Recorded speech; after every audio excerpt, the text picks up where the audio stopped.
be good for me. Lately I was feeling like I need a purpose. But when you talk to me, give me the impression that I won't scratch your surface. And I could walk for days, searching for your praise. But is it even there to find? Is there a chance for me to learn your memories? Will I slowly lose my mind? Will I slowly lose my mind? Will I slowly lose my mind? Will I slowly lose my mind?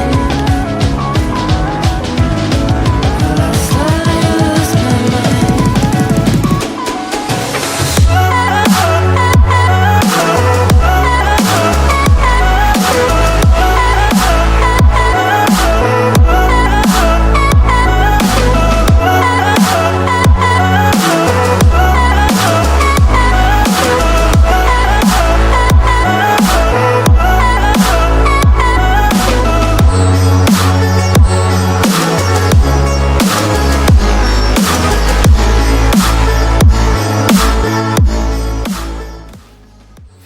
Hey, fathers, dads, buds, and lads. Welcome back.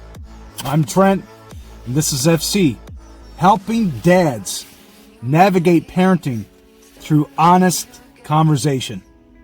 This is part 2 of how to be a good dad. Hey, if you haven't watched part 1, I recommend that you do so, whether you do it now or after this video. There's a link in the description below, so you can find it easily. Have you ever sat down to a meal and you immediately entered a staring contest with the dessert right next to your plate? And you thought to yourself, man, I'm going to start with the dessert first and then swing around and grab the main course later. Well, in this video, we're going to do the exact same thing. But before we start, make sure you watch this video right through to the end, because my last point may surprise some of you. So, without delay, let's get started.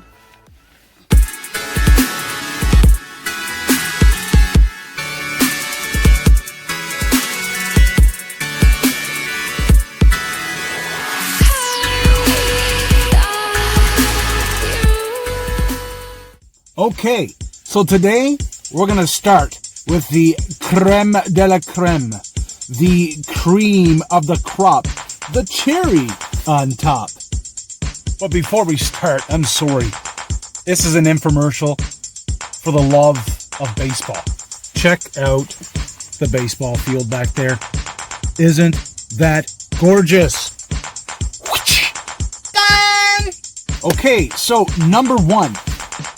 Stop parroting or copying other dads and lads, guys. Man, I don't know how to say this any more convincing, but be strictly and exclusively you. Boycotting what makes us the Michael Jordan of our own fathering world is selling ourselves short of originality and cutting ourselves off from the source of what creates variety in the world.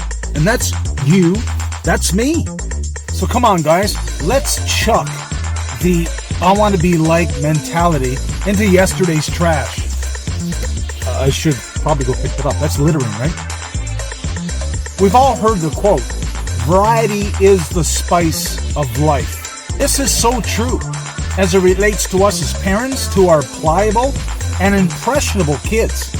We are the only me in this world, and there should not be a pursuit after another. As you already know, I'm here hanging out by a baseball field. I love sports. But if you don't know sports, if you don't talk sports, if you don't play sports, then don't go there. If you don't like cars, well then, don't talk about like you built one before or that you collect them. I mean, I'm sure you hate certain types of clothes, styles, shoes, hairdos. Who cares? Just do you. Hey, who cares if the prominent hockey dad coach in your community has all the elements of a skinny jeans wearing, smooth talking, slick hairdo styling guy, kind of guy. Hey, they're allowed not to be you. Being passive about the contents that really make you who you are really does lead people to believe that you're really false advertising. Hey, this guy over here, he's false advertising. He's not who you think he is. Trying to talk or act like somebody else just to get noticed or get a following leads you and maybe others to see yourself as a puppet. You're being controlled by someone else's hand. Forget that. Guys, your kids need you to be the best version of yourself that you can be. Your kids don't give two hoots that you can mimic or shadow the persona of another dad. When you are not being the best version of yourself and you're trying to recreate, somebody else's character, you end up conveying the principle to yourself, to your kids and family, that you are not enough and you're not worth preserving. I mean, think about that. What is that teaching them? I mean, listen to this quote. I want to read it for you. I'd rather be a blank piece of paper that's ready to be transformed into an amazing piece of artwork than borrow one that has already been written on with no ability to claim it as my own. Fellas, just be you, be unique. Period. And number 2, be your child's teacher. If you want to be a good dad, well, teach your kids right from wrong and encourage them to do their very best. Don't let other dads, other people, acquaintances be the primary role model teacher in your kids' lives. Just remember, you have a very unique way of seeing the world, and the standards and values by which you live your life very well may be different than the way other parents may believe. Like, I'm not a parent who teaches my kids tooth for a tooth. Violence is not the way we solve issues and arguments in our family and in life. I mean, it's just not how we roll. Hey, some other parent might believe that's okay, but not me. I ask myself, do I want my kids to learn from that type of mentality? That's a hard no. And it might be the case for you. It's not always easy, but see to it that your children just make good choices. They're not always going to get it right every single time. Hey, involved good fathers use everyday examples to help children learn the basic things in life. Hey, why not intersect something that they're observing in life and help them understand it better through, little illustrations, object lessons to better understand it. I mean, it really is simple. Help them make sense of what they're seeing and bring understanding to it. My daughter came to me this week and she was curious about our Keurig, that thing that makes coffee, right? And she asked me, hey, Daddy, how does this thing work? And with my limited knowledge, I told her the basics of how that thing worked. Well, her eyes just widened and she said, wow, that's so cool. I didn't know that. See? Very basic. And that's just one example. Hey, just be the information book that they go to learn about the ambiguous things in life. Give it your best shot. Remember at the beginning of this video, I asked you to stay tuned right to the end because I may have a point that may surprise you. Well, here it is. And the last one, number 3, is learn to say yes to your kids more often. I really can't take credit for this one, so I'm going to reference my good friend over here, Brett Ullman. If you have never watched his stuff, you can find him on YouTube, Brett Ullman, and he helped me understand the importance of this point. Come here, let me ask you a question. Are you the dad that says no more than you say yes to your kid's request? Here's the second question. have you considered flipping the script on that one and incorporating the word yes a little more often to their request? Our family, on Saturday, we sat down together and we picked a movie. And the movie was called Yes Day. The movie is on Netflix, so I'd encourage you to watch it. In a nutshell, the movie is about a mom and a dad who usually say no, and they decide to say yes to their kids' wildest request, with a few ground rules and a whirlwind of a day full of adventure. It's awesome. I mean, it really is a incredible movie. Such an entertaining movie. So I'd encourage you, grab the family, pop some popcorn, cuddle up on the couch and watch it and have a discussion about it later.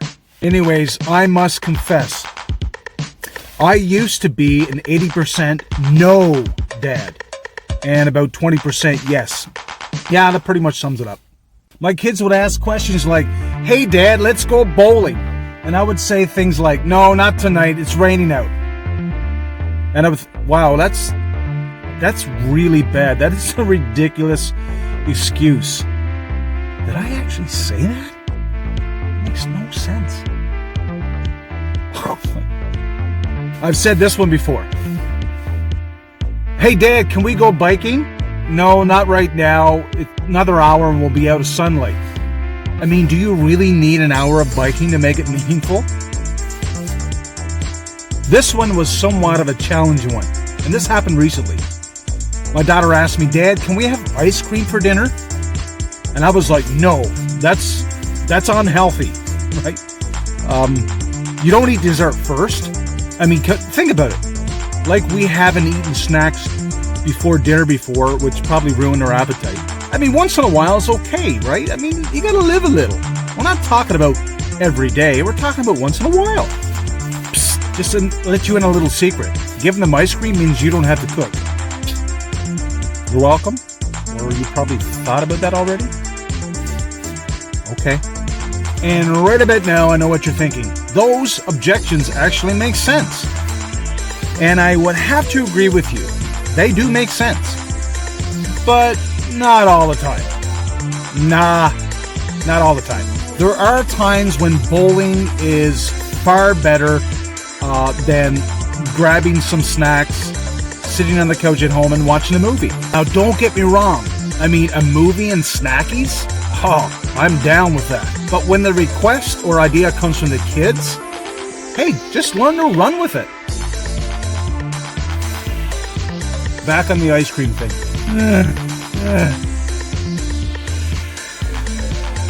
Ice cream for dinner every now and then is not going to kill your kids, okay? Like, it might give them a tummy ache, but they'll live, right? It's better than eating rocks, glue,